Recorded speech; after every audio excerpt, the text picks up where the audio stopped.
Buenas noches, señores y señoras, muy buenas tardes. El Ateneo y Biblioteca del Club Universitario tiene el agrado de presentar esta noche a Rolando Hangling, periodista, historiador y un hombre de radio, a quien hemos oído desde hace tanto tiempo y apreciamos sus comentarios, su sagacidad y su benevolencia. Los dejo con él. Muchas gracias. Muchas gracias. Gracias. Le voy a pedir a Rosendo Fraga, al doctor Fraga, que es autor del prólogo del libro que vamos a presentar ahora en estos días, que suba a decir 4 palabras, ¿no?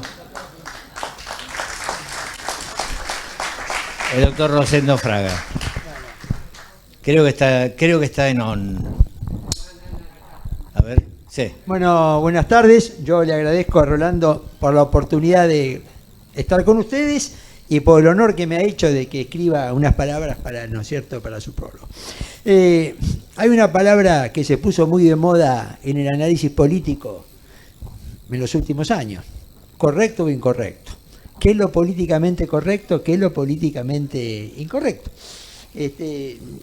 Empecemos por Rolando. Si algo lo caracteriza a Rolando como periodista es su capacidad y habilidad para saber decir lo políticamente incorrecto, ¿no es cierto? Es decir, él con su, ¿no es cierto?, su gran alegría, ¿no es cierto?, su gran buen humor, su gran inteligencia, su gran precisión al mismo tiempo, sabe decir lo que a veces es políticamente incorrecto sin generar los choques, ¿no es cierto?, los choques, las peleas y los conflictos que otros generan. Pero, ¿no es cierto?, yo creo que él es periodista por profesión, pero historiador por vocación, ¿no es cierto? No digo que el periodismo no sea una vocación, que también lo es, ¿no es cierto?, lo es en él. Y yo creo que en este libro, ¿no es cierto?, en todo este libro, a través de anécdotas, pantallazos, flashes, ¿no es cierto?, Hangling nos da una visión incorrecta de la historia argentina. Es decir, no dice lo que hoy no está bien decir.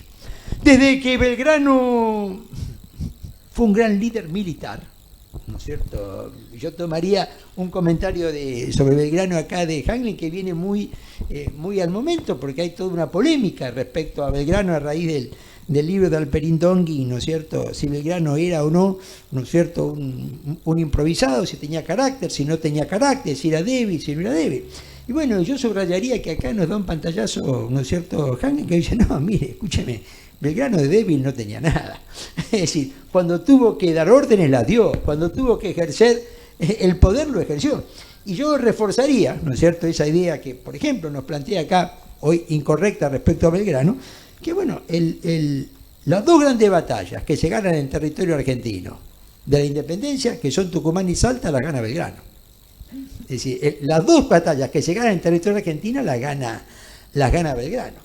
Y esa idea de que Belgrano no era un militar capaz porque en el Alto Perú fracasó en Vilcapugio y Ayohuma, hay que ver que antes había fracasado en la misma misión un militar profesional que era González Balcarce, y después fracasa otro que Rondó. Es decir, la figura de la independencia, que juega un papel más importante militar y eficaz en el territorio argentino, es Belgrano. San Martín lo juega fuera del territorio argentino. En la Argentina San Martín fue un organizador militar. Bueno, y así más. Pero hay ¿no es cierto?, hay dos cuestiones centrales donde yo creo que la incorrección de Hangling va más lejos, es más audaz, diríamos, más provocativa. Y es la visión de Roca y su contrapartida, la del cacique Calfulcurá, ¿no es cierto? Es decir, porque acá es donde Hangling, digamos, con todo fundamento histórico, ¿no es cierto?, en mi visión, avanza en el máximo de la incorrección, ¿no es cierto?, para la historia que está instalada en los últimos tiempos. Es decir, no solamente nos dice que Roca no fue un genocida, sino que nos dice que fue un gran presidente. Y lo que nos dice, ¿no es cierto?, además, que fue un gran presidente en términos integrales, no solamente como militar, como político, como el creador del sistema educativo nacional, el progreso. De la palabra de Hangling, ¿no es cierto?, no usa este término, pero lo induce. Roca fue el mejor presidente argentino. Esos 2 periodos de 6 años de Roca, esos 12 años que gobierna, fue el mejor presidente argentino. Bueno, vinculado a esto, la incorrección, ¿no es cierto?, la incorrección de Hangren lleva a la revisión de la imagen del cacique Cal Fulcurá, el gran cacique en la época de la expedición de Roca, ¿no es cierto?, en esos años, el gran cacique entre la época de Rosas y la época de Roca, ¿no es cierto?, cacique que venía del otro lado de los Andes, donde, claro, él no lo presenta a Cal Fulcurá en su dimensión de líder político militar, ¿no es cierto?, que no en la dimensión, ¿no es cierto?, que muchas veces se presenta como el indio, como algo arrinconado, ¿no es cierto?, distinto. Es decir, a través de la visión de Cal Fulcurá que nos plantea Rolando hay algo muy claro, ¿no es cierto?, entre la batalla de Caseros y 1873, el combate de San Carlos, son 20 años donde el indio tiene la ofensiva. Donde el indio tiene la ofensiva y está en la ofensiva. Él, ¿no es cierto?, muestra esta cuestión, digamos, ¿no es cierto?, que realmente la ofensiva de esos 20 años la tienen los indios, que tenían un líder central, que era el cacique Cal Fulcurá, que manejaba, ¿no es cierto?, las tribus indígenas de uno y otro lado de los... ¿no es cierto?, de los Andes, y que, ¿no es cierto?, como él muy bien relata, muy vívidamente, ¿no?, tenía a los cristianos totalmente a la defensiva, pagando tributo, ¿no es cierto?, pidiendo al cacique porque tenían temor, ¿no es cierto? Yo a veces digo, y con esto terminaría, ¿no?, porque Belgrano, es decir, su visión de un Belgrano que no es ni el Belgrano débil, ni el Belgrano llevado por las circunstancias, sino que es un líder real desde el punto de vista militar. La visión de Roca, que lo instala donde a mi juicio Roca debe estar, ¿no es cierto?, el gran presidente argentino, el gran estadista argentino, y la visión que Rolando nos da a través de Cal Fulcurá, ¿no es cierto?, la visión donde el indio realmente, ¿no es cierto?, en un periodo de la Argentina es el que tiene iniciativa, es el que tiene la ofensiva, y guste o no guste, es el gran obstáculo para que la Argentina ejerza su soberanía y el Estado argentino imponga, ¿no es cierto?, el orden y la ley en todos sus territorios. Bueno, por todo esto creo que Rolando Hangren nos hace un gran aporte que nos sirve para pensar la historia de otra manera, desafía lo políticamente correcto, lo históricamente instalado en función de esos conceptos políticos, y casi yo diría que es un revisionismo del revisionismo, ¿no? Es un revisionismo del revisionismo que nos lleva. No intenta instalar, ¿no es cierto?, la historia formal, la humaniza, pero la plantea, desde mi punto de vista, con un objetivo central, donde el periodista y el historiador se conjugan, que es la búsqueda de la verdad. Muchas gracias.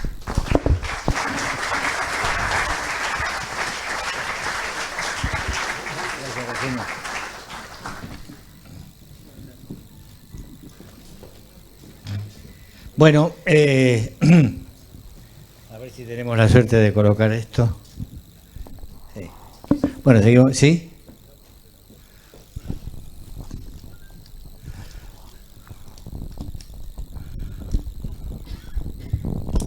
Ahí está. Muy bien. ¿Me escuchan? Sí. Bueno, en realidad yo no soy historiador porque me parece que me queda grande la palabra historiador. Digamos, el historiador tiene fuentes propias, o sea, extrae las noticias de documentación que está en archivos a veces militares, a veces internacionales, archivos que hay que traducir, que hay que conseguir. No es mi caso, yo soy solamente un lector de historia y un aficionado a la historia, pero por ahí tengo la picardía del periodista de buscar el ejemplo picante o de encontrar el personaje que a mí me parece que es como una perla en la historia y que nosotros no lo estudiamos o no lo conocemos porque no nos lo enseñaron en el colegio. Porque del colegio sacamos, digamos, de la educación formal sacamos muy poca cosa. Y del revisionismo histórico, pues sacamos una versión al revés de la historia formal, La verdad es que yo no... Sí, hago, como dice Rosendo, intento hacer un revisionismo del revisionismo. O sea, contar la historia como veo que está escrita, como veo que la han que la han contado los protagonistas. No intento en este librito así chiquito contar la historia argentina porque no cabe ahí, pero sí descubrir algunas perlas que por ahí al lector lo llevan a investigar más, a leer más, a saber más. Por ejemplo, empezando por el nacimiento de nuestro país, que es en 1810, ¿no es cierto? Hay toda una secuencia que a nosotros no nos enseñan históricamente en el colegio, ni en la escuela se debería estudiar eso, que es 1805, 1806, 1807, 1808 y después, culminando con 1810. En 1810 hay un montón de cabildos abiertos y alzamientos populares o criollos en Hispanoamérica. Pero en 1805 se produce la batalla de Trafalgar, donde Inglaterra destruye a la escuadra franco-española y queda Inglaterra dueña de los mares. O sea, toda nuestra historia hay que remontarse antes porque éramos parte de un imperio. Nosotros éramos parte del gran imperio español, que tenía la tendencia a aislarse, a mantenerse aparte de los movimientos europeos que eran muy convulsivos. En 1805 los ingleses quedan dueños del mar en todo el planeta.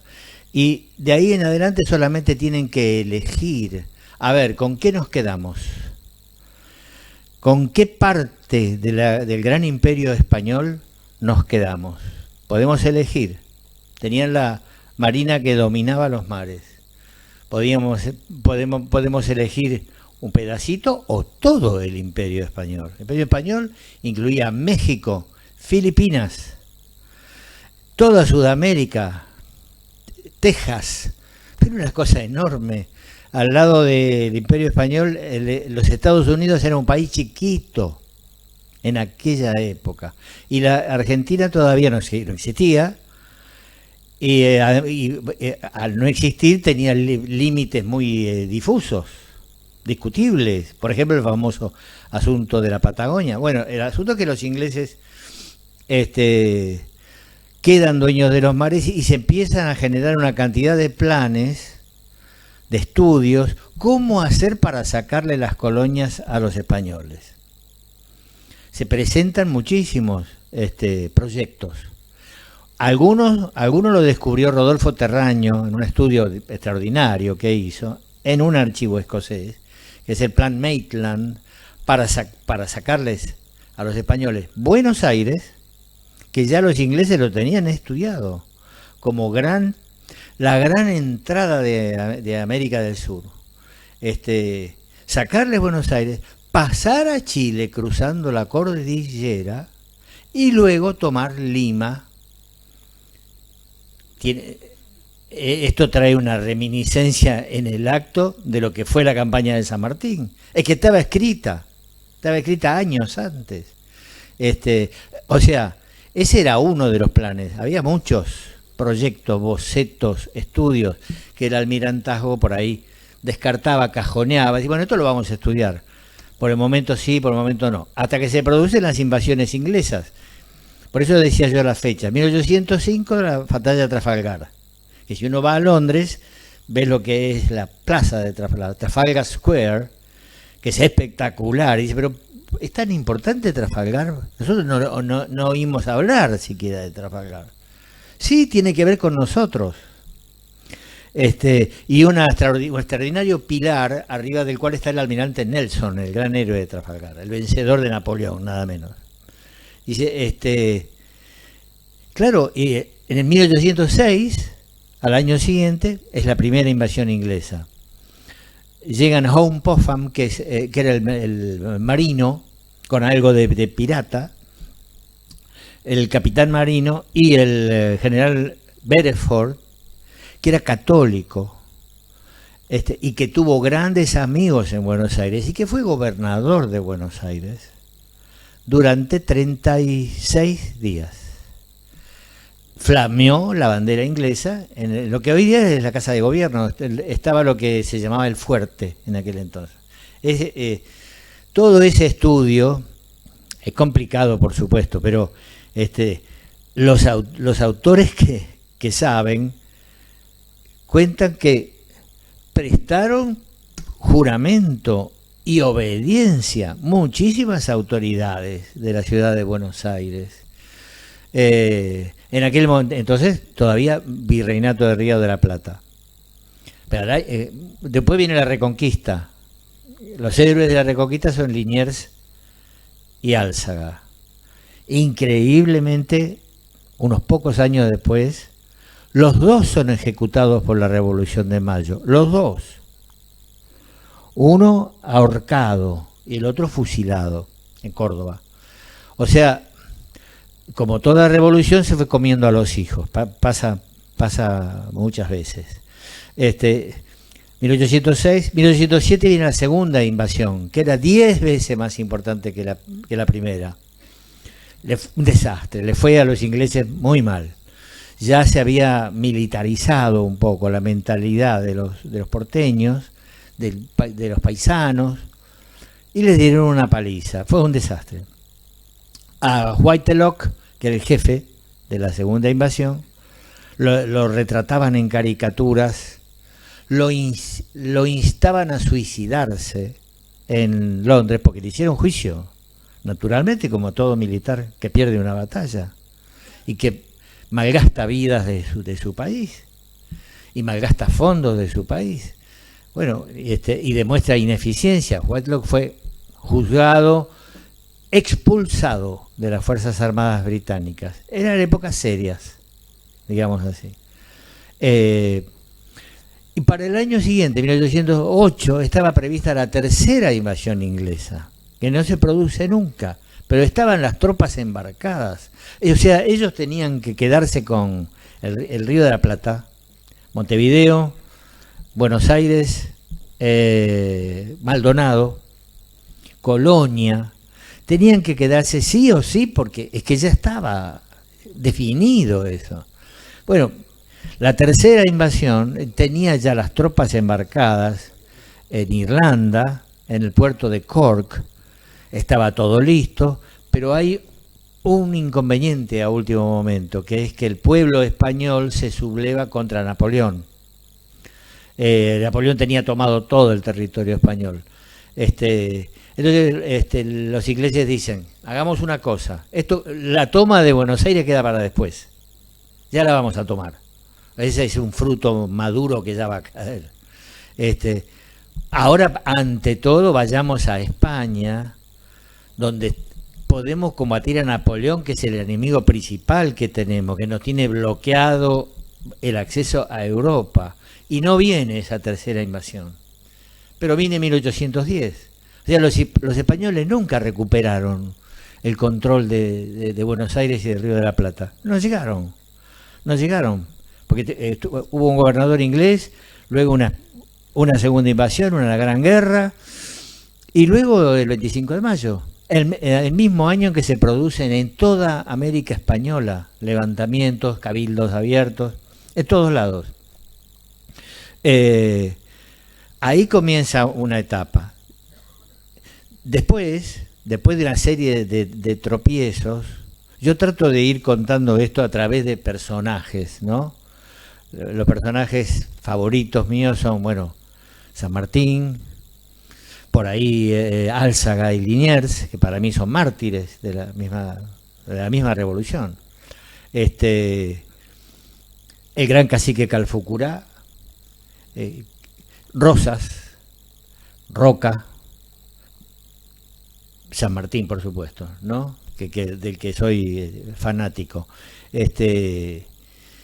Y a través de estos personajes que yo trato de contar su vida como personaje, como ser humano, como tipo, trato de contar la historia con todo rigor. A mí no me gusta hacer novela de la historia. Yo cuento las cosas como fueron, o por lo menos como están escritas, como están contadas por protagonistas. Entonces, voy a grandes saltos. Las invasiones inglesas, la participación de los ingleses en la campaña de San Martín, que es obvia, aunque es difícil decirlo. Pero durante toda la campaña de San Martín, de Buenos Aires a Chile, de Chile a Perú, lo va custodiando una flota comandada por el almirante Cochrane, que era prácticamente una flota británica. Y además, lo dice Mitre en su libro sobre San Martín y la emancipación americana, siempre que pasa algo, hay un inglés conversando con San Martín, recibiendo información o dando instrucciones o lo que diablo sea. Algo estaban hablando, por supuesto que privadamente, ¿no? Porque había todo un campo de la diplomacia que era completamente oral. Además lo dicen las cartas de los embajadores. No escriba nada sobre este tema, lo hablaremos personalmente.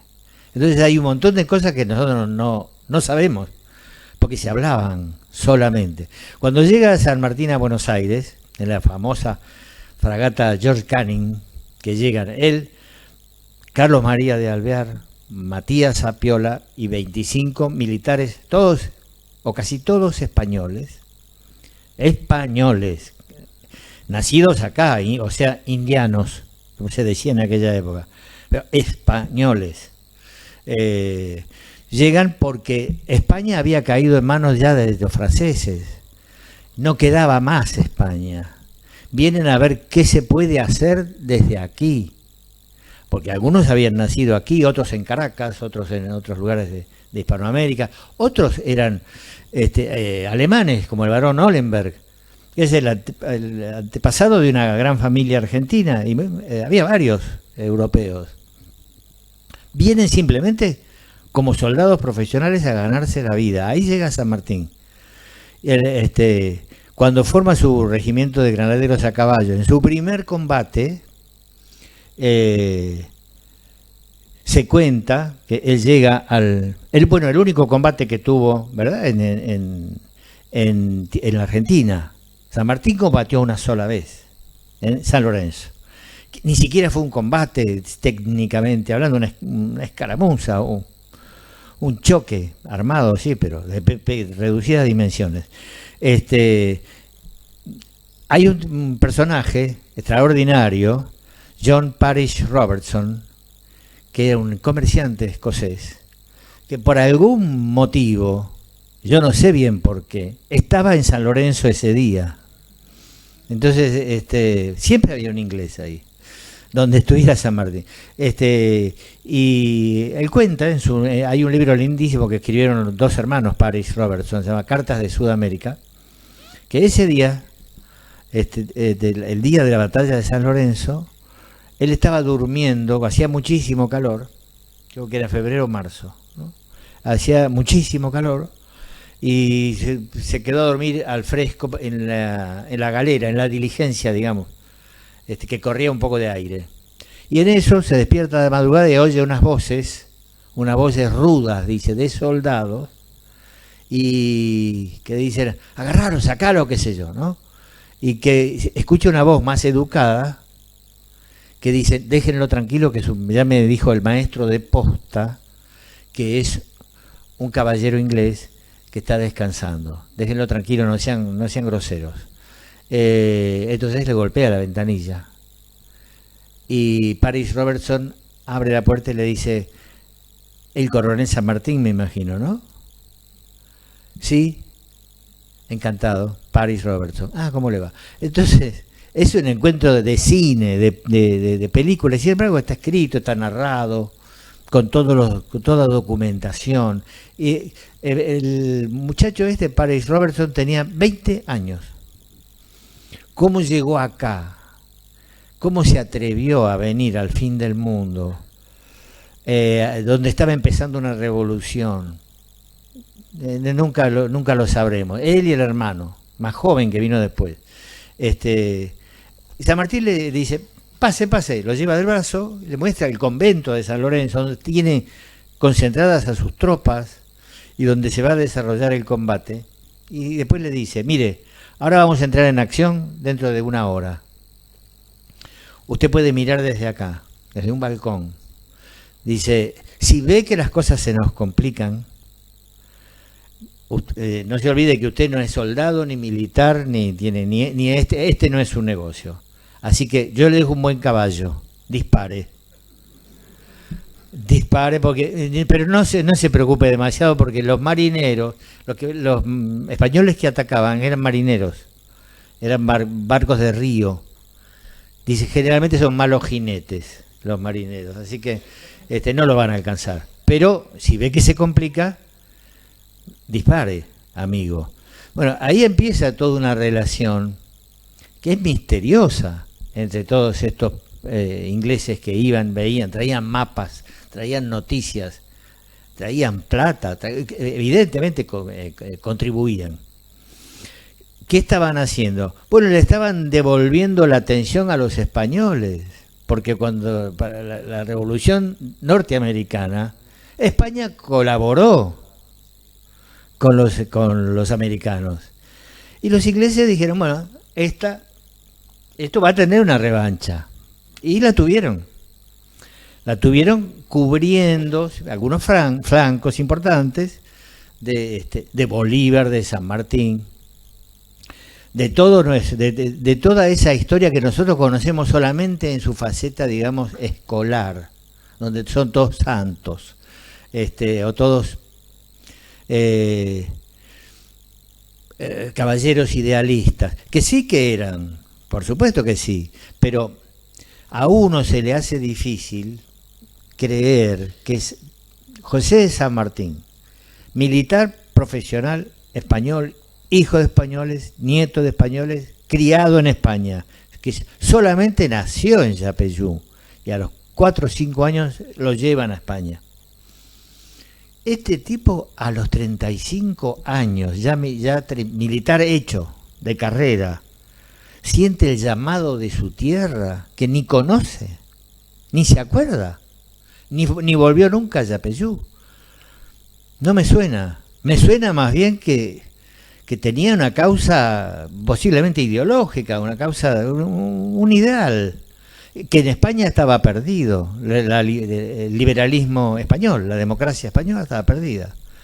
Entonces, los que quedaban buscaron su refugio en Caracas, en Chile, en la Argentina, que todavía no se llamaba Argentina. Bueno, esa es un poco la óptica que yo tengo de San Martín, y la aventura de él es muy larga, su final es muy callado, porque San Martín era un tipo extraordinariamente parco, discreto, que todo el tiempo decía, no es necesario hablar de esas cosas, de ciertas cosas.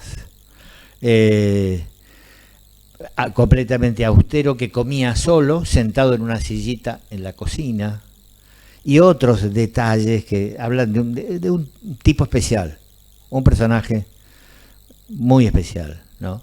Esa es una parte importante de pequeño estudio que yo hago de la historia. Después, yo diría que viene el gran periodo de anarquía de la Argentina, mientras se van librando los combates de Chile, Perú y todo esto. La Argentina cae en la anarquía, la famosa anarquía del año 20, 1810, 1820, son nada más que 10 años. Y poco después empieza el gobierno del gobernador Rosas, que siempre fue solo gobernador de la provincia de Buenos Aires, don Juan Manuel de Rosas, solamente eso, pero con atribuciones de presidente, de jefe de Estado. en los hechos. Pasa algo muy especial. Rosas hace la primera campaña al desierto en 1833. Nadie lo llama genocida por eso. Hizo exactamente lo mismo que Roca. Al contrario, yo diría que más cruento, porque los campos estaban creciendo, reclamaban oxígeno, reclamaban espacio, y Rosas era no solo el gobernador de la provincia, sino que además él era estanciero, hacendado y apoderado de importantes hacendados, y representaba a su gente, lo que hoy es la provincia de Buenos Aires.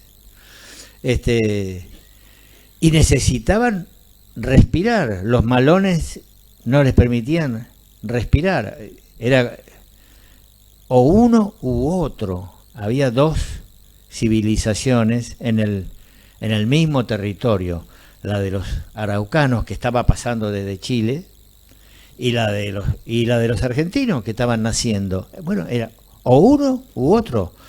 Rosa les corre la frontera, después retrocede otra vez, pero nadie le dijo genocida. Y en esa campaña, que es una campaña militar importante, los jefes eran Rosas, Facundo Quiroga, que queda como, para nuestra historia un poco infantil, como el gaucho heroico, era un hacendado, básicamente.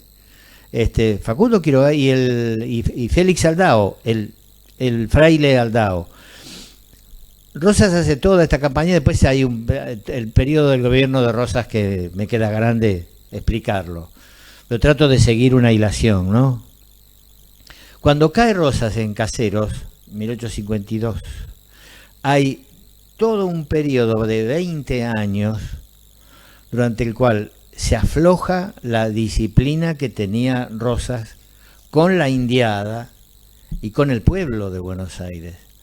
Rosas era amado por todas las indiadas, por todos los caciques, por toda la gente de campo, pero tenía mano pesada. Si no le cumplías, era mano de hierro. Cuando cae Rosas en la batalla de Caseros, se desarma lo que él llamaba el negocio pacífico de los indios, es decir, que cumplan ciertos tratados, que no maloneen, y pagarles con plata, con yeguas, que es lo que comían básicamente los indios, yegua, con ganado, con ropa, pagarles para mantener apaciguado ese frente mientras el campo argentino crecía. Cuando se deshace el negocio pacífico con los indios, hay una serie de malones impresionantes con cientos de muertos, miles de cabezas de ganado robadas en Salto, Rojas, Pergamino, Bahía Blanca, que era un pueblo en aquel entonces. Y la Argentina está acorralada. La Argentina es un país chico que todavía no tiene la Patagonia, no, por lo menos no está dicha la última palabra, que viene perdiendo territorios, que puede tener un destino de grandeza o nada. No puede no tener nada, porque estaban todos peleados.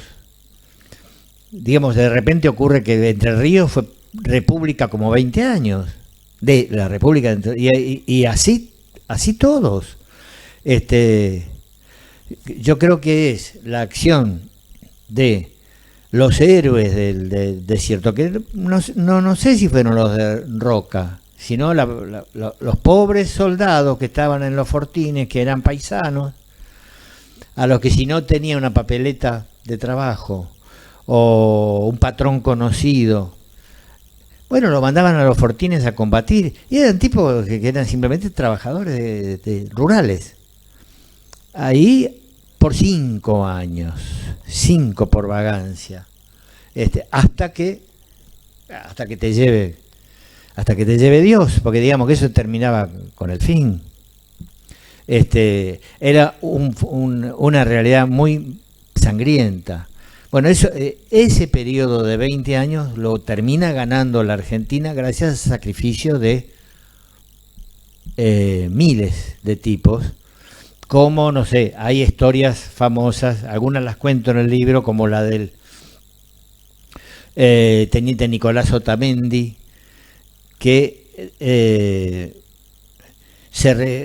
lo mandan a combatir en una expedición punitiva, a combatir un malón, no tienen suerte, lo acorralan en un corral, justamente, era un campo de Iraola, San Antonio de Iraola, y se refugian, son 182 soldados cristianos. La indiada los rodea, les mandan un chasque, un mensajero para decirle, mirá, ríndanse porque somos como 2000. Este muchacho Otamendi lo estaquea al chasque como para demostrar su desafío, y los matan a todos, 182. Eso se rinden honras fúnebres en la Catedral de Buenos Aires cuando se sabe el desenlace. ¿Cómo se sabe? Porque uno vivió, lo dieron por muerto y contó lo sucedido. Bueno, como estos héroes, hay miles que durante esos 20 años combatieron a lo que era el Napoleón de las Pampas, Calfucurá. Calfucurá era un cacique chileno que, si no les aburre, les cuento la historia cómo llegó a nuestro país en 1831. Había una gran feria donde se juntaban los araucanos de Chile y los pampas de la Argentina y intercambiaban ponchos, matras, eso que todos hemos visto, piezas de plata, y había un comercio muy activo, también con los poblados de la Argentina y de Chile, era un comercio muy activo. Ellos, ¿qué reclamaban? ¿Qué pedían? Vicios, lo que llamaban vicios, aguardiente, naipes, yerba, tabaco, yeguas para comer. Y a su vez, ¿qué ponían? Bueno, tejidos. Esos ponchos extraordinarios que todos hemos visto, que son una maravilla, que es la base de su cultura. O algunas piezas de plata, porque eran plateros extraordinarios. Bueno, en una de esas ferias llega un cacique chileno, que era el cacique Calfucurá, ya conocido, que le manda a decir al cacique Rondeao, no Rondó, el militar nuestro, sino Rondeao, que pertenecía a la parcialidad boroga, tenía sus tolderías en Salinas Grandes, entre La Pampa y Buenos Aires, manda a decir que si le permite desencillar, porque esto había que preguntarlo en el campo argentino, y el que vaya al campo todavía sabe que es costumbre, ¿no? Si le permite desencillar. Rondeau le manda a decir que sí, que al día siguiente venga a traer sus productos para comerciar, es de lo que se trataba. Calfucurá al alba le dice a sus hombres, bueno, ahora mudamos caballo, es decir, subimos a los caballos de combate, porque cada uno tenía 4 o 5, subimos a los de combate y los pasamos a degüello a todos. Eso fue lo que hicieron. Al día siguiente, Rondeau fue degollado y todos sus caciquillos también.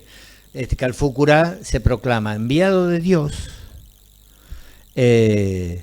Dice que viene a hacer justicia y a defender a todos los paisanos, a toda la paisanada, es decir, a todos los paisanos de él, ¿no?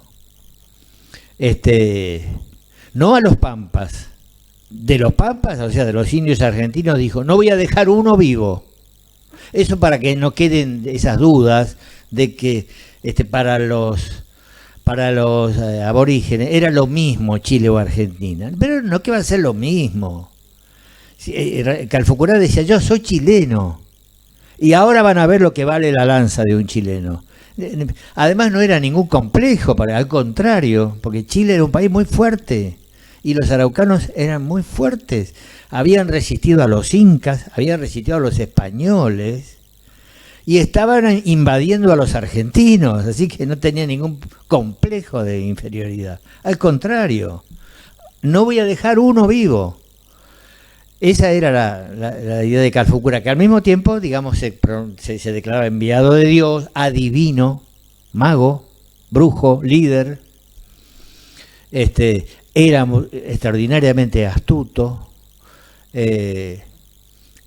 un gran estratega de la Pampa, tanto que le dijeron Napoleón. Le ganó una batalla tras otra a Bartolomé Mitre, a Emilio Mitre, al general Hornos, a los mejores militares argentinos. Llegó un momento que él pierde la batalla de San Carlos, cerca de lo que hoy es Bolívar, ahí mismo, contra el general Rivas. Y bueno, son esos desmoronamientos que a veces pasan en la historia argentina. Ha habido varios por el estilo, que de repente empieza a caer la estrella de un personaje. Calfucurá tuvo una dimensión extraordinaria, enorme, que nosotros no conocemos, porque no se cuenta. El día que pierde la batalla, él se aleja, ese mismo año muere. Se muere. Y deja un triunvirato. Uno de ellos, Manuel Namuncurá.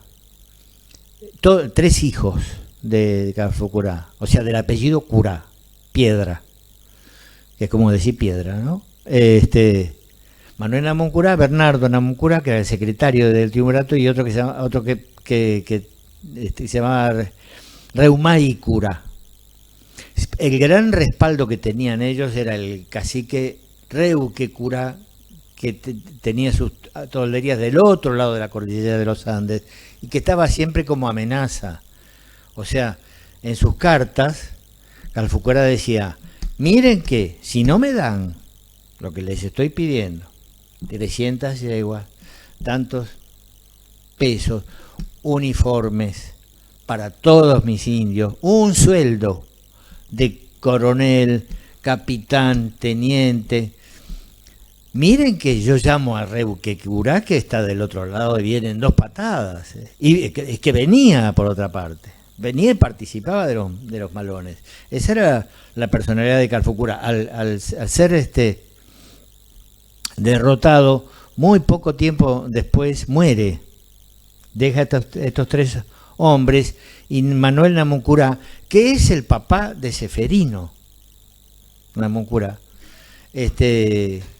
Y de muchísimo, es un apellido muy numeroso en la Patagonia, hay muchos Namuncurá.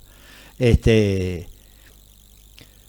hombre no tiene la misma suerte del padre, la misma magia, y además los indios están raleados, porque la zanja de Alsina, que es todo un fenómeno aparte, que hay que estudiarlo, no hay tiempo para contarlo, distintas incursiones los van desgastando, y llega un momento que no tienen hambre, no tienen la fuerza de antes, ni la cantidad de jinetes. Y bueno, cuando Roca hace su famosa expedición al desierto, claro, uno de los críticos de Roca, que es el incorrecto Sarmiento, el gran incorrecto Domingo Faustino Sarmiento, dice, así que Roca lo que descubrió que en la Patagonia no había ningún indio. No había nadie ahí, porque verdaderamente no hubo combates, hubo batidas. Se estableció la autoridad del gobierno argentino sobre un territorio de algo así como 15.000 leguas, no sé, una locura, Europa entera.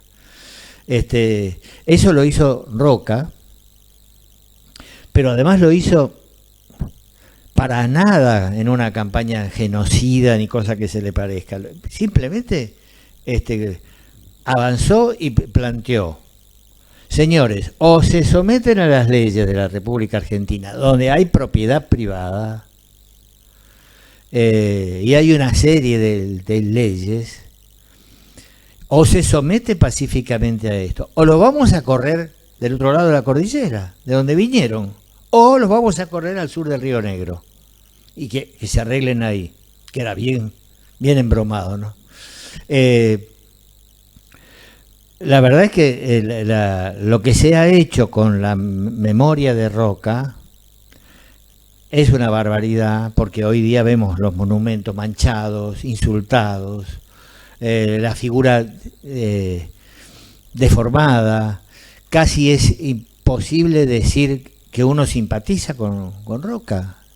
Es el Satán de nuestro tiempo argentino. Nadie se toma el trabajo de leer cómo fue lo que hizo Roca, que por otra parte no lo hizo como presidente, lo hizo como jefe militar, cumpliendo una ley del Congreso de la Nación. Después fue tanto su prestigio, porque era tanto el clamor de la gente de campo que decía, por favor, que venga alguien a defendernos, porque nos saquean, nos ahorcan, nos violan las mujeres, nos roban los chicos. Por favor, bueno, tal fue el clamor que Roca quedó rodeado de un prestigio, claro, el salvador de la patria, y fue presidente. Fue presidente 2 veces, pero no consecutivas.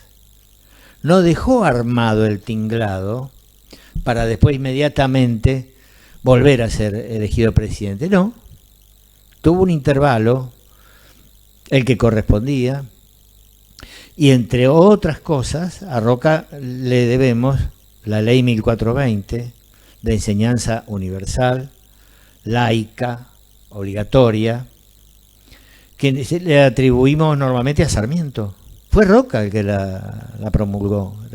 Sarmiento fue propagandista.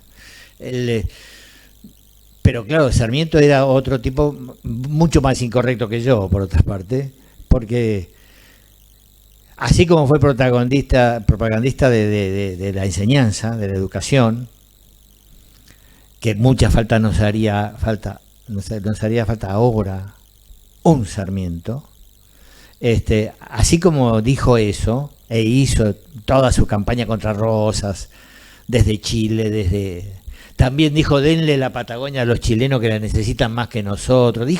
Sarmiento dijo de todo y quedó mal con todos. No hay nadie en nuestro país históricamente que tenga una buena imagen de Sarmiento, porque Sarmiento habló contra los judíos, contra los indios, contra los gauchos, contra los estancieros, y fue el primer admirador de los Estados Unidos, porque en el mundo en ese momento no eran noticias, no eran el país más glamoroso, así que para la Argentina los descubrió Sarmiento, a los americanos con sus cosas y con su sistema de educación. Bueno, hice una síntesis muy apurada, ustedes perdonen. Traté de tocar los personajes que a mí más me impresionan, que son San Martín, Calfucurá, Rosas, Roca, Sarmiento, y este librito es solamente, digamos, una colección de perlas, cada una de las cuales merecería empezar a estudiar de nuevo, porque hay errores, horrores y aventuras que no conocemos, como, no sé, para darles una idea, y es la última, como la cinematográfica fuga del general Beresford de Buenos Aires. Beresford fue detenido por los españoles una vez que él se rindió después de la Reconquista. Lo mandaron detenido a Luján. Claro, en aquella época los oficiales iban detenidos a casas de familia, no era lo mismo, no era cualquier cosa, a casas de familias bien, de lugares un poco alejados del poder. Por ejemplo, Luján. Ahí fue Beresford con su ayudante Dennis Pack. Beresford se hizo muy amigo de la gente de campo de Luján. Le mostraron cómo se jugaba al pato. Y él mostró cómo los ingleses jugaban al cricket. Y conversaron y hablaron con intimidad. Los tenían portación de armas, los oficiales ingleses. Por ejemplo, Beresford iba con sus armas. Y se necesitaban porque había muchos asaltantes. En aquel tiempo como en este. Entonces, Beresford iba iba por su casa como oficial vencido. Él en un momento dado se empieza a decir en Buenos Aires, guarda que viene otra invasión. No sea que William Beresford, a ver si colabora de alguna forma de enlace, alejémoslo. ¿Y bueno, a dónde lo podemos mandar? Bueno, a Catamarca. Es lo más lejos que se les ocurrió. Y allí iba en una galera, Beresford con Dennis Pack, cuando dos porteños, que eran los señores Rodríguez Peña y Aniceto Padilla, dicen: alto, venimos en nombre del gobierno de Buenos Aires, entréguennos a estos prisioneros porque tenemos otras órdenes. Bueno, si tiene otras órdenes, está bien, nos entregamos. Así que se lo llevan a Beresford. ¿A dónde? Al puerto. ¿Para qué? Para que se fugue. Entonces colaboran en la fuga de Beresford, que se va. Beresford no recibe, no padece el juicio sumario de los vencidos, porque lo ayudan a huir. Lo ayudan bien ayudado. Casi se ahoga, porque lo suben a un bote y tiene que ir a pie en el río de la Plata, empujando el bote, y el agua lo tapa, y no eran grandes nadadores en aquel entonces. Bueno, este hombre, al parecer, había llegado en sus conversaciones con mucha gente de Buenos Aires que lo iban a visitar a Luján al siguiente acuerdo. Ustedes, le decían, no intenten conquistar la Argentina, bueno, Buenos Aires en aquel entonces, porque le va a ir mal.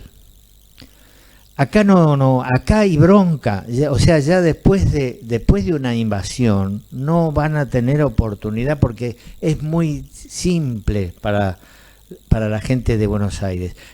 Retirarse tierra adentro, y ustedes desde los barcos no ven a nadie, no tienen qué comer. Ustedes no pueden con Buenos Aires, porque ni siquiera tienen fortaleza el puerto, ni siquiera tiene puerto. Montevideo sí tenía. Así que no lo intenten. Y Beresford decía, no, lo que vamos a intentar es una cosa mejor. Sacar a los españoles y nosotros tener un papel comercial importante con la Argentina. ¿Qué nos interesa? Porque nosotros, desde que perdimos nuestras colonias en Norteamérica, necesitamos vender la producción industrial.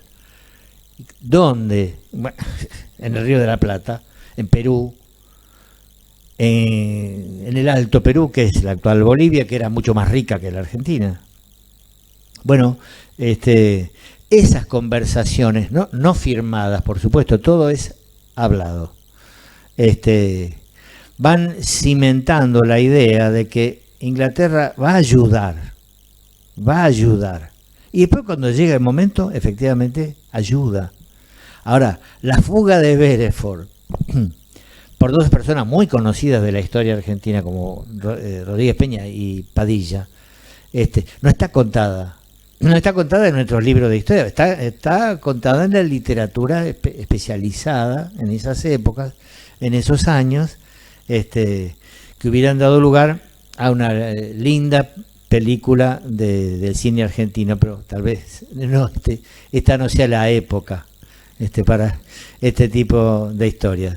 Bueno, no hay nada peor que aburrir, y no hay nada peor que aburrir demasiado tiempo, así que ya está. Gracias.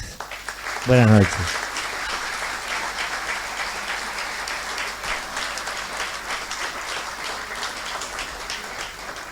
Traje 3 libros para los primeros 3 valientes que tengan ganas de que les firme un ejemplar, se los regalo. Sí, si quieren plantear algo, sí, con mucho gusto. Claro. Vamos a permitir abusar de la amabilidad de Rolando y tolerar unas preguntas.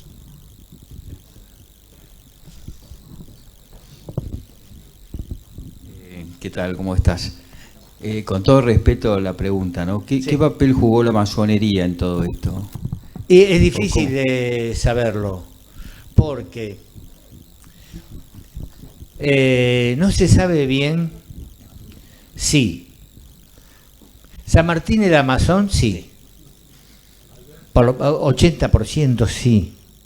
Pero no se sabe bien si pertenecía a la masonería propiamente dicha o a una logia paramasónica, que en esa época se llamaban logias secretas, como ha habido en las Fuerzas Armadas, siempre hubo logias secretas que tenían un objetivo que había que cumplir y ya está. Mientras que la masonería es una actividad que sigue toda una vida. Ahora yo, por lo que yo leí, San Martín siguió toda su vida. Después en el exilio en Bruselas, cuando él escribe, y yo a la noche voy al teatro. En Bruselas no había ningún teatro. No sé, no se me ocurre con una actividad teatral. Yo creo que iba a las reuniones de la logia, donde había muchos sudamericanos, y también que participó de otras logias, como la más conocida, la Lautaro, obvio. La masonería creo que no tuvo ningún papel determinante. Era la mentalidad de la época, era lo moderno en ese momento, pero no me parece que haya tenido un papel determinante, porque no encontré nada escrito que lo demuestre. Recuerdo que hay un libro de Maguire donde dice, bueno, la logia Lautaro no era masónica, porque no está inscripta en ninguna de las grandes logias masónicas, ni la de Inglaterra, ni la de Escocia, ni la de Irlanda, ni la de Francia. A lo mejor estaba en la de España, pero en fin, ni San Martín ni Alvear estaban inscriptos en ningún código, en ningún archivo, que hay muchísimos. Así que es un poco dudosa la intervención de la masonería entre aquellos hombres. Todos fueron definitorios, todos. Matías Sapiola, San Martín, Alvear, Hollenberg, todos. Yo creo que sí eran masones. Yo diría que sí. Recuerdo que hay también una correspondencia entre Manuel Belgrano y San Martín, donde Manuel Belgrano le dice: tenga cuidado, general. Él le hablaba con mucho respeto, porque San Martín, desde el punto de vista militar, era muy superior, era un súper estratega profesional, y Belgrano era un abogado que se había hecho militar a la fuerza. Le dice: tenga cuidado, general, le decía Manuel Belgrano, acuérdese de nombrar general siempre a la Virgen, recuerde que nuestro pueblo es católico. Y le recomienda mucho eso. Y si se lo recomienda tanto, yo digo, por algo sería, porque San Martín tenía una cosa anticlerical, que también era un poco masónica. Así que algo de eso hay, pero no lo puedo precisar. También dicen muchos, o algunos, que San Martín era agente inglés. Y unos cuantos lo dicen. No me parece, porque he leído los informes que oficiales ingleses daban sobre San Martín al almirantazgo y decían: ah, bueno, este hombre es bárbaro, es un tipo muy capaz y tiene una marcada inclinación por la política inglesa. Pero si es un agente pago, no hace falta que tenga inclinación. obedece órdenes y se acabó la historia. O sea, toda esa leyenda, o no, está en la oscuridad, en la semi-oscuridad, como el posible nacimiento extramatrimonial de San Martín, que también es algo que se dice, pero no hay nada escrito que lo pruebe. Nada, eso. Rolando, Sí. gracias, estaba muy bien todo. Una consulta. Sí. El relato actual, dejando de lado la historia, por ejemplo, sobre San Martín que se lo esconde, o sobre Belgrano que se lo baja a un simple doctor, o a Roca, constructor de un Estado, que se lo califica de genocidio. ¿Tiene un objetivo? Es decir, el relato, ¿hacia dónde apunta? Mira, yo creo que es un intento de revolución cultural, es decir, de cambiar ciertos valores, reemplazar unos héroes por otros, sacar a Colón, poner a Juan Azurduy, sacar a Roca, poner a Che Guevara, no sé. Es un cambio, una vuelta de campana que va contra la esencia histórica de nuestro país. Rolando, tus fuentes y autores de cabecera. Bueno, según sobre cuáles temas hay, a mí me gusta mucho Rodolfo Terraño, porque es un escritor moderno, quiero decir, dice rápido las cosas, porque tiene fuentes propias, es investigador. Lo más completo que se ha escrito sobre San Martín, indudablemente, es la historia de Mitre, y sobre la emancipación americana, sobre la campaña de Roca, la personalidad de Calfucurá. Creo que lo mejor es lo de Estanislao Ceballos, que dedicó su libro a Roca, precisamente sobre la dinastía de los Piedra, los Curá. Y después hay un cura que fue un sabio que murió hace poco, el padre Meinrado Hux, que es un gran estudioso de los indios argentinos, que se radicó, murió a los 100 años, se radicó en Los Toldos, cuando era un cura joven, suizo, y preguntó, ¿por qué se llama Los Toldos este pueblo, esta ciudad? ¿Qué toldos? ¿Cuáles son los toldos? No sé, le decían.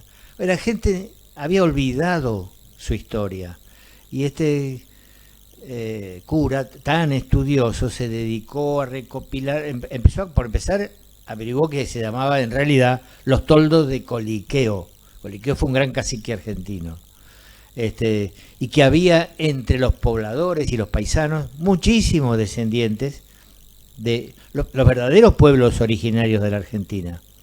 Los Coliqueos, los Coña, una cantidad de apellidos que son conocidos. Y este hombre fue recopilando, tiene como 10 libros, fue un verdadero sabio de los aborígenes argentinos de la Pampa y la Patagonia. Conoce la genealogía de todos los caciques. Bueno, dejó una obra maravillosa. Y otro es Estanislao Ceballos, no sé si ya lo nombré, rosarino, egresado del Nacional de Buenos Aires, y gran viajero por la Argentina y por el mundo, en una época en que la Argentina llegó a ser un país famoso en el mundo por lo rico, o sea, de aquella Argentina, de aquel Buenos Aires por lo menos, sitiado por los indios, que no tenía casi nada, no tenía puerto. O sea, los viajeros bajaban a un bote, bajaban a la rada a un bote, y del bote lo llevaban a una carreta, y de la carreta bajaban con los pantalones arremangados, con el río hasta el muslo. Buenos Aires no tenía nada. Llegó a ser en 1880 famoso país, el octavo entre los más ricos del mundo, y le decían, este fulano de tal es rico como un argentino. Eran como los jeques árabes de su época. Bueno, esa obra la hicieron algunos hombres, no se hizo sola. Y bueno, para mí el héroe de la culminación de esa etapa es Roca junto a Pellegrini y otros. Rolando, gracias por recordarnos que sos un egresado del Nacional Buenos Aires. Ya casi lo estábamos olvidando, me parece. Pero para seguir surfeando un poco esta ola de interpretación incorrecta de la historia, sí, me gustaría que nos expusieras cuál es tu teoría sobre la reunión que tuvieron Bolívar y San Martín en Guayaquil. Y bueno, por supuesto los resultados que son algo histórico. Sí. Es imposible saber. Yo no tengo ninguna teoría, no tengo una teoría. No sé, creo que lo que tiene que haber pasado es que San Martín no tenía fuerza militar para mandar sobre Bolívar. Y que en ese momento se hablaba ese lenguaje, el de las armas. Bolívar quería mandar. Y San Martín creo que también. Si a eso venían, si en eso consistía la cuestión, ¿no? Me parece que San Martín siempre fue enemigo de las guerras civiles y de los enfrentamientos y de turbulentos. Hay que recordar que San Martín, cuando tenía 25 años, en Cádiz, él presenció el linchamiento de su jefe y su maestro, el general Solanas, que casi lo matan a él, porque pensaron que él era Solanas. ¿Por qué? Porque él era indiano también. El otro era venezolano. Era un gran militar español. La gente quería hacerles la guerra a los franceses. Les pareció que Solanas vacilaba o algo y lo lincharon. Y San Martín escapó por un pelo. O sea, él tuvo siempre horror a la turba, al desorden. Era un hombre de orden, pero militar. De manera que me parece que cuando se encuentra con Bolívar, a él no le cae bien Bolívar. Y me parece que él a Bolívar tampoco. Y si hoy día leemos un poquito lo que han publicado, lo que han dicho otros historiadores, por ahí venezolanos o del norte de Sudamérica, San Martín no es una figura querida. Y eran completamente opuestos. Bolívar era tropical, los alamares, mucho más exuberante, y San Martín era un tipo extremadamente serio, parco, discreto, que ciertas cosas quería y ciertas cosas no quería, y tenía bien claro lo que no quería. Eso no significa que sea un hombre de bronce ni un tipo solemne, porque tocaba la guitarra y cantaba y bailaba muy bien, según dicen. Así que, por lo que yo he sabido, esa conferencia fue como un partido de truco, esa conferencia de Guayaquil entre Bolívar y San Martín. ¿Qué tenés vos? ¿Qué tengo yo? ¿Qué quiero? ¿Sí? ¿Truco? ¿Quiero retruco? Tenía más Bolívar, porque San Martín venía, creo que con una fuerza militar desgastada, y consideró, no, yo para meterme en una guerra civil con mis paisanos me voy. Y cuando él se va, lo más extraordinario es su conversación con Tomás Guido, su íntimo amigo, y le dice, me voy. ¿A dónde te vas? Me voy. Él sale de hablar con Bolívar, me voy. Dice, pero vos estás loco, ¿cómo no te podés ir? Nos estabas abandonado a todos. Esto no puede quedar en la historia así, que San Martín se fue. Sí, ya lo vas a entender, le dijo San Martín. Ya lo vas a entender con los años. Bueno, nunca encontró Guido el motivo, porque no lo dijo. San Martín se cayó muchas cosas. Yo tengo no es teoría, sospecho que él vio que tenía que librar una guerra civil y eso no estaba en el carácter de San Martín.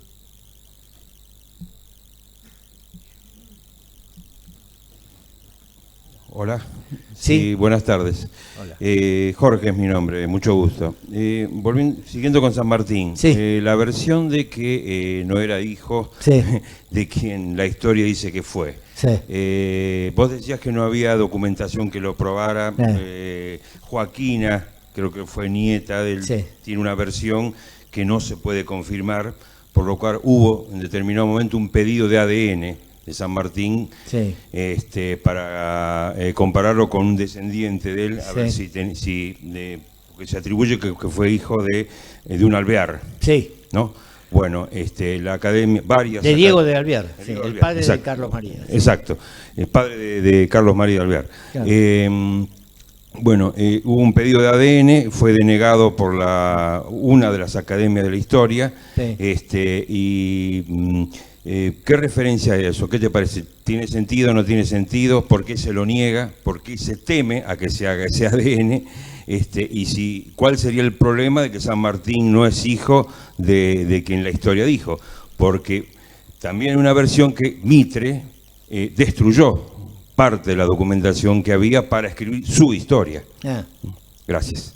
No, bueno, todo eso puede ser, digamos, la leyenda que en realidad está publicada en un libro del señor Chumbita, El secreto de Yapeyú, que es muy respetable, y además hay otro libro del señor Sellán, La tercera invasión inglesa, que también tiene que ver. La idea sería esta. En tiempos en que el padre de San Martín era interventor y gobernador militar y experto había sido experto en límites, lo mismo que Diego de Alvear, el padre de Carlos María, los dos militares españoles, tienen que haberse conocido en Yapeyú o en las proximidades, en lo que se llama el territorio de las misiones. Sí, pero tienen que haberse conocido, no quiere decir que se conocieron. Es que es una probabilidad, puede ser.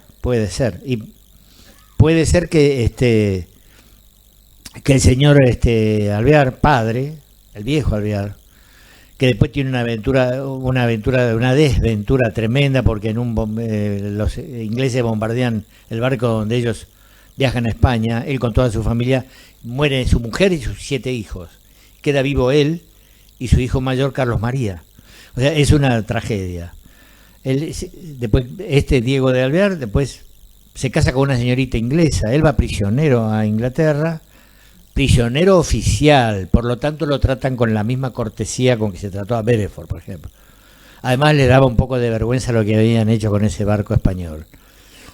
Bueno, ese Diego de Alvear, aproximadamente en la misma época, había estado en Yapeyú delimitando, estableciendo los límites entre Portugal y España. Y puede ser que haya tenido una aventura con una chica, una india guaraní, puede ser, ¿por qué no? Militares en el exterior que están años viajando, puede ser. Y puede ser que esa chica haya tenido un hijo, ¿sí? Puede ser. Y puede ser que cuando los San Martín, el padre, Juan de San Martín, decide volverse a España, se lleva consigo a ese niñito, porque Alvear le había dicho, cuida a esta criatura como si fuera tu hijo, y yo voy a ocupar de dar una mano,